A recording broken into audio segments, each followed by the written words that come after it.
जैसे इसमें टॉपिक दिया गया है, धान में वानस्पतिक नाम, कुल, महत्व, उत्पत्ति इतिहास, क्षेत्र विवरण, जलवायु, भूमि, किस्में, धान की किस्में, बुआई की विधि या बुआई का समय, बीज दर, कितना बीज लगता है, खाद, उर्वरक, सिंचाई एवं जल प्रबंधन, खरपतवार का प्रबंधन, रोग, कीट एवं उपज के बारे में जानेंगे, समझेंगे।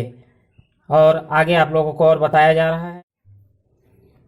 आगे हम इनके लाइन क्रम वाइज जो है इनके विवरण को समझेंगे। तो धान के जो वानस्पतिक नाम, सबसे पहले क्या है वानस्पतिक नाम, जिसको बॉटनिकल नेम से जाना जाता है। तो वो इसका बॉटनिकल नेम है ओराइजा सटाइवा। क्या? Oryza sativa. इसको पूरे विश्व में एक ही नाम से जाना जाता है। धान को आप किसी नाम से जानो, लेकिन ओराइजा सटाइवा इसका बॉटनिकल नेम है। कुल ग्रेमनीकुल, इनकी जो कुल है ग्रेमनीकुल, फैमिली जो होता है ग्रेमनीकुल का पौधा होता है। दूसरा, इनके अगला जो महत्व होता है, अगला टॉपिक जो है महत्व है।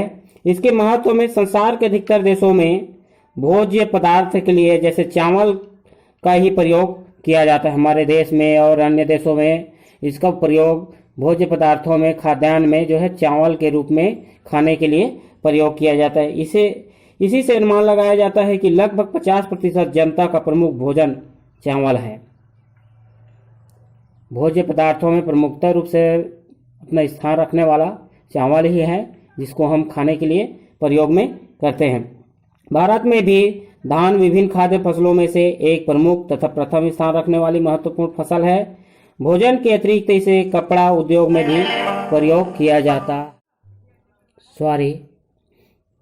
किसी न किसी प्रकार से धान उत्पन्न होता है, किसी का कॉल आ जाता है। आगे हम जो है धान के जो खाद्यान्न के रूप में, एक तो पहला महत्व चावल के रूप में, दूसरा कपड़ा उद्योग में इसका जो है प्रयोग जो है देखा जाता है, प्रयोग किया जाता है। कपड़ा उद्योग में जो इसका माड़ है उसका प्रयोग किया जाता है, क्योंकि इसमें स्टार्च पाया जाता है और स्टार्च का प्रयोग कपड़ा उद्योग में किया जाता है। धान का पुआल पशुओं को, जानवरों को खिलाने के लिए जो है दिया जाता है, तथा कांच के सामान में पैकिंग में भी प्रयोग किया जाता है। चावल के हरे पौधे का प्रयोग पशुओं को चारे के लिए भी प्रयोग किया जाता है। तो धान की महत्व आपको देखने को मिलेगा। धान की जो छोटी जो राइस मिल में निकलने वाली जो चावल है, जो छोटे छोटे टुकड़े रहते हैं, उसको कुक्कुटों को खिलाने के लिए भी प्रयोग किया जाता है। और जो है इसके पुआल, जो इसके खाली जो चोकले जो निकलते हैं, उसको जो है क्या है पशुओं को खिलाने के भी काम आते हैं। इसके जो राइस के पौधे जो रहते हैं, इसके पौधों को जिसको पैरा बोला जाता है, उसको भी पशुओं को खिलाने के लिए प्रयोग किया जाता है।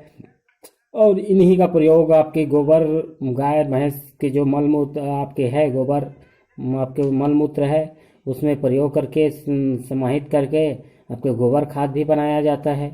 तो इसके महत्व विभिन्न है, लेकिन आपके 4-5 है जो खाद्यान्न के रूप में खाने के लिए प्रयोग करना, कपड़ा उद्योग में प्रयोग करना, चीनी मिल में प्रयोग करना, आयात निर्यात में इसका जो है विशेष महत्व है। चावल का, सुगंधित राइस का आपके, ठीक है, ये आपकी इनके महत्व है। अब जानेंगे इसकी उत्पत्ति और इतिहास। धान की उत्पत्ति कहाँ हुआ है, इनके बारे में जानेंगे।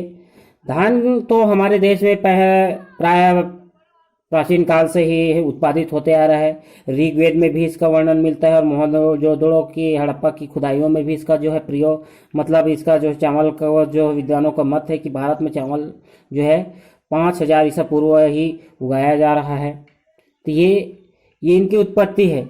लेकिन इसको डी कंडौल के अनुसार दक्षिण भारत को चावल की क्या है उत्पत्ति स्थान माना जाता है। कुछ वैज्ञानिकों का मत है कि चीन और इंडो चाइना में भी इसके बारे में मत दिया जाता है कि ये उत्पत्ति स्थान है। उसी प्रकार से अगला जो टॉपिक है क्षेत्र एवं विवरण। क्षेत्र विवरण को आप 2 भागों में बांट सकते हैं, एक तो देश और एक तो राज्य।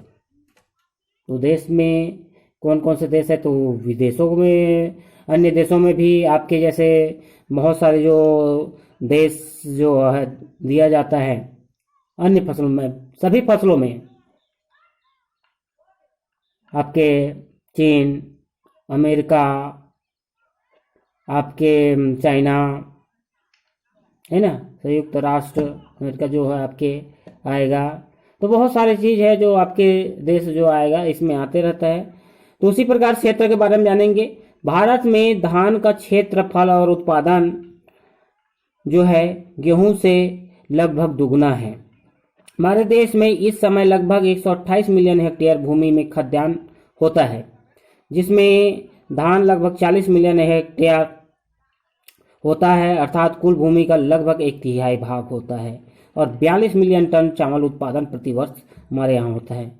और दूसरी चीज, पश्चिम बंगाल में सबसे अधिक क्षेत्रफल पर क्या किया जाता है, खेतों में खेती की जाती है, किसका, धान की, पश्चिम बंगाल में। इसके बाद आपके हमारे जो है देश में बिहार, उड़ीसा, उत्तर प्रदेश, मध्य प्रदेश, छत्तीसगढ़, आंध्र प्रदेश, तमिलनाडु, आसाम आदि स्थान में इसका जो है उत्पादन किया जाता है। प्रति हेक्टेयर उत्पादन की दृष्टिकोण से पंजाब देश भर में सबसे आगे है। जैसे आपके क्या पश्चिम बंगाल सबसे अधिक क्षेत्रफल में लगाया जाता है, लेकिन पंजाब देश भर में सबसे आगे है, किसे, प्रति हेक्टेयर उत्पादन की दृष्टिकोण से। क्षेत्रफल उत्पादन अलग करना, लेकिन उत्पादकता की दृष्टि से आपकी कौन आपके आगे है, पंजाब आपके आगे है। उसी प्रकार से छत्तीसगढ़ में 58,04,540 हेक्टेयर भूमि पर कृषि की जाती है। छत्तीसगढ़ में 85% जनसंख्या इससे जो है आश्रित है। कृषि भूमि में 90% भूभाग पर खाद्यान्न का उत्पादन किया जाता है।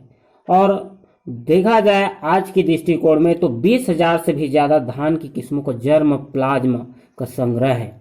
हमारे राज्य में छत्तीसगढ़ में 20,000 से भी अधिक धान की क्या है, जर्म प्लाज्म का संग्रह है। इतने प्रकार के धान का किस्मों का जो है संग्रह किया गया है। अब जानेंगे जलवायु। जलवायु इंपॉर्टेंट है, क्वेश्चन में आपके पेपर जैसे बॉटनिकल नेम, कुल महत्व, जलवायु, ये आपके इंपॉर्टेंट है, पेपर में आते रहता है। तो जलवायु इसको ध्यान से सुनेंगे। धान के लिए नम एवं गर्म जलवायु उत्तम रहता है। ये नम एवं गर्म जलवायु का पौधा है। फसल की बढ़वार के लिए 25 से 30 सेंटीग्रेड तापमान उपयुक्त रहता है। किसके लिए, फसल की बढ़वार के लिए, बढ़ने के लिए 25 से 30 सेंटीमीटर।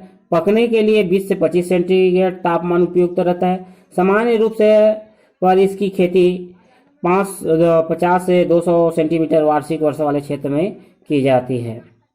पौधों की वृद्धि के लिए अधिक आर्द्रता एवं अधिक समय तक सूर्य की रोशनी की जरूरत पड़ती है तथा यह समुद्र तल से 900 से 1500 मीटर की ऊंचाई तक यह प्रायः इसका खेती किया जाता है। तो जलवायु में आपके आएगा तो अधिकांश फसलें जो रहता है हमारे प्रदेश या देश क्या है, गर्म जलवायु, शुष्क गर्म जलवायु प्रदेश है ना। तो हमारे यहाँ अधिकांश पौधे जो उत्पादित होता है वह गर्म ही जलवायु में होता है, नम एवं गर्म जलवायु में होता है।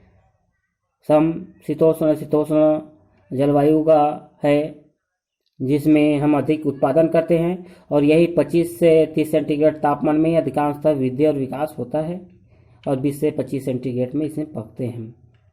तो ये अधिकांश पौधों में ये देखा जाता है। और जानेंगे भूमि, किस प्रकार की भूमि इसके लिए उपयुक्त रहता है। तो इसको भी ये भी इम्पोर्टेंट है। इसको भी अधिकांशतः इसको लिखने की एक टेक्निक होता है। कोई भी पौधा आएगा तो उसमें हमारे यहाँ जो दोमट मिट्टी है, दोमट या बलुई दोमट, ये सभी पौधों के लिए जो है उपयुक्त माना जाता है। हमारे यहाँ राज्यों में यही चीज चलता है, ठीक है। तो इसको इस तरीके से लिख सकते हैं कि धान की फसल के लिए अच्छी जल निकास वाली भूमि जिसमें अधिक उर्वरा शक्ति हो तथा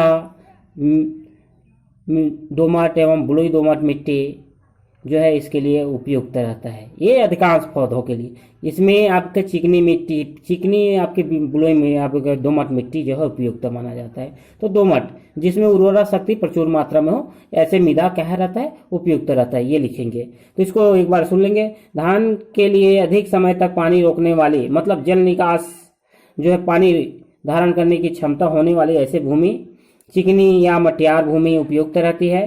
चिकनी दोमट मिट्टी जिसमें जीवाश्म की मात्रा अधिक हो सर्वोत्तम मानी जाती है। ये मुख्य पॉइंट है।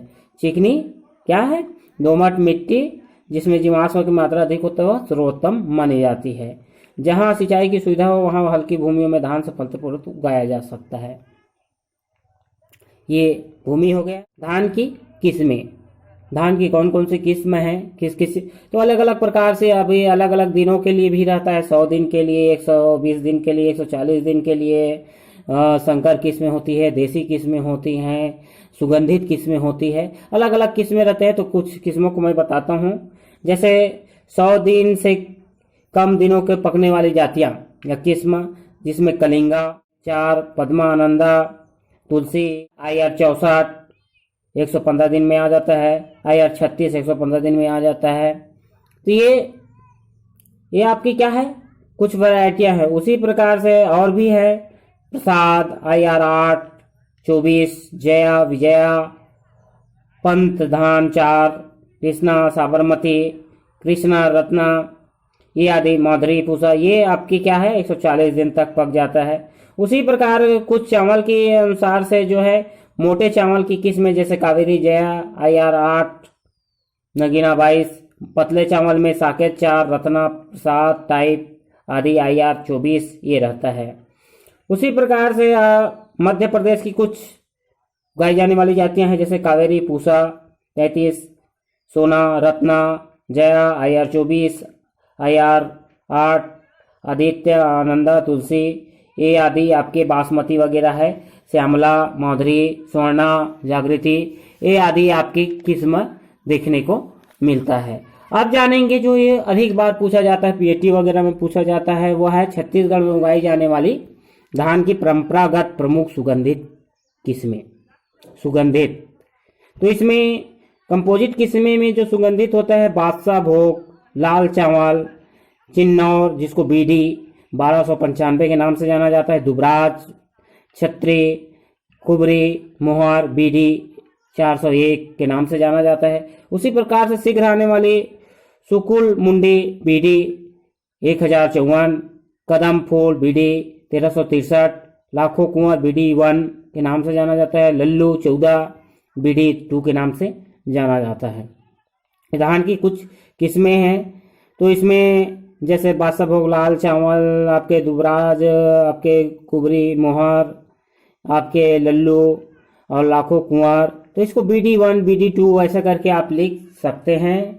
और काली पूछ वाली BD 445, आपके तुलसी मंजरी BD 1290, विष्णु भोग, तुलसी अमृत, दुबराज, ये सुगंधित किस्में हैं, इसको खास तौर पे ध्यान रखेंगे। अब अगला टॉपिक आता है धान की खेती के प्रकार। धान को खेती को कितने प्रकार से बोया जाता है, उगाया जाता है, इसको हम जानेंगे। तो धान की खेती साधारण 3 ढंग से किया जाता है। साधारण कितने प्रकार से, 3 प्रकार से किया जाता है।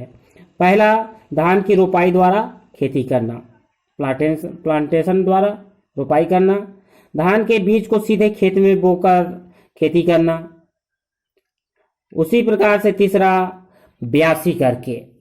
तो पहला रोपण विधि द्वारा, तीसरा सीधे खेत में बोकर, दूसरा खेत में बोकर, और सीधा तीसरा है ब्यासी करना। ये 3 प्रकार से खेती किया जाता है।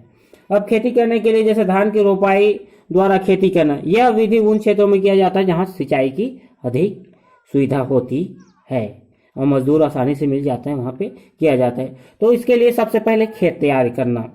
खेत को भाई कैसे, कोई सी भी फसल लगाएंगे तो खेत तैयारी करेंगे, जुताई फंदाई करेंगे, समतलिंग करेंगे। तो इसको जानते हैं। धान की खेती के लिए निचली भूमि उपयुक्त रहती है जहां पानी रुक सके। मिट्टी पलटने वाले हल से खेती की गहरी जुताई करनी चाहिए, जिस उपरांत आपके 3 से 4 बार देसी हल या डिस्क हैरो द्वारा जुताई की जाती है। अब खेत में खरपतवारों तथा पिछली फसल की ठूट वगैरह जो रहता है उसे सूखी पत्ती आदि को नष्ट करके रोपाई से 15 दिन पूर्व खेत में पानी भर देते हैं। और रोपाई से पूर्व आपके खेत में पानी भरकर 2 से 3 बार पडलर घुमा देना चाहिए, मतलब पाटा टाइप का चलाते हैं उसको पडलिंग करते हैं, और ताकि मिट्टी की सही लेयर बन जाए। और ऐसा करने से मिट्टी की मुलायम हो जाते हैं और बाद में पाटा चलाकर खेत को समतल कर देते हैं। ठीक, उसके बाद ये तो हो गया खेत की तैयारी, हो गया धान को उत्पादन करने के लिए, बोने के लिए। अब पौधे तैयार करना, प्लांटेशन है, तो पौधे हम प्लांटेशन पहले ही तैयार किए होंगे, मतलब जिसको गांव में हमारे थरहा बोलते हैं, तैयार करते हैं, तो सीडलिंग तैयार करेंगे।